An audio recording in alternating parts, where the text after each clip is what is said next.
Дэлхийн банкны уулуурхаан дэд үтцийг дэмжих төслийн хүрээнд Сэлэнг мөрөн дээр хүчин чадал ихтэй усан цахилгаан станцыг байгуулах төслийн судалгааны ажил эхэлж байгаа. 400 мегаваттын хүчин чадалтай шөрөнгийн усан цахилгаан станцыг байгуулснараа сэргийлэх эрчим хүчний эргэлтийг нэмэгдүүлэхийн зэрэгцээ мөн гаднаас авдаг эрчим хүчнийхээ асуудлыг шийдвэрлэх бүрэн боломжтой болох юм байна.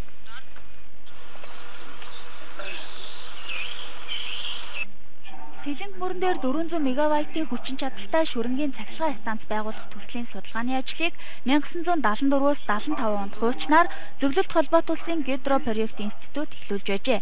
Судалгааны багийнхан Монгол орны гол мөрнөөс хамгийн их ус цуглуулдаг Сэлэнг мөрөн дээр усан цахилгаан станц байгуулснаар жилийн 4 өдрөлд үйл ажиллагаагаа явуулж эрчим хүч үйлдвэрлэх нь зүйтэй гэсэн дүгнэлтэнд хүрч байсан. Гэвч өнөөдрийг хүртэл хөрөнгө мөнгөний байдлаас шалтгаалan 38.4 мегаватт хүчин чадалтай 14 бага уурын усан цахилгаан станцыг барьж байгуулжээ. Дэлхий дээр одоо нийт эрчим хүчний хэрэглээний 14%-ийг одоо усан цахилгаан станц хангаж байна.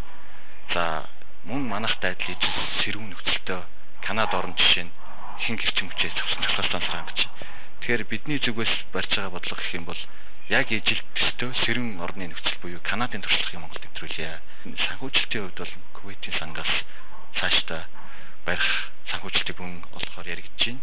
За өмнө нь биднээс бас таашийн усан цахилгаан станц, дөргөний усан цахилгаан станцыг бас Кувейтийн сангаар барьж байгуулсан туршлага байгаа учраас энэ ажил бол цаашдаа бүрэн бүтэх боломжтой.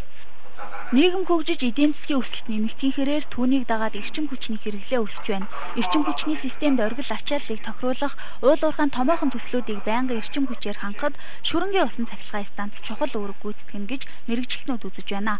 Сэлэнг мөрөн дээр баригдах том оврын усан цахилгаан станцын төсөл нь Эгийн голын усан цахилгаан станцын төслөөс даруй 3 дахин том гэдгийг ч онцолж байлаа.